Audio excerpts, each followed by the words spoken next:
पुण्यातील कुख्यात अंधेकर आणि सोमनाथ गायकवाड टोळीतील संघर्ष संपूर्ण शहराने पाहिलाय। आता याच टोळीवादातून पुण्यात पुन्हा एकदा रक्ताचा सडा पडणार होता। मात्र तो आपल्या मनसुब्यात यशस्वी होण्याआधीच पुणे पोलिसांनी फिल्मी स्टाईलने झडप घातली आहे। नेमकं काय घडलंय सांगते, पण त्या अगोदर थोडक्यातला नक्की फॉलो करा।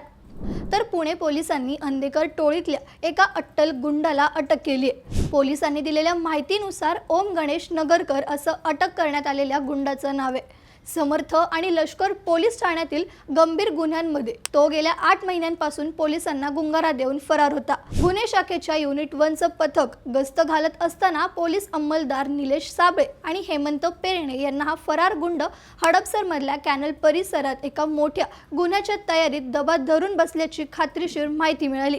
त्यानुसार उपनिरीक्षक राहुल मखरे आणि त्यांच्या पथकाने तत्काळ परिसरातील वेढा घालून त्याला शिताफीने ताब्यात घेतलं। पोलिसांनी जेव्हा त्याची जागेवरच कसून झडती घेतली तेव्हा त्याच्याकडे एक धारदार विनापरवाना कोयता आणि मोबाईल फोन आढळून आला। तो सोबत कोयता घेऊनच निघाला होता, पण पोलिसांनी वेळेतच त्याला पकडल्यामुळे पुण्यात घडणारी एक मोठी दुर्घटना टळली आहे। पुण्यातील या वाढत्या टोळीवादावर आणि पोलिसांच्या धडक कारवाईबाबत तुम्हाला काय वाटतं? तुमचं मत आम्हाला कमेंट्समध्ये नक्की सांगा आणि अशाच अपडेट्ससाठी थोडक्यातला नक्की फॉलो करा।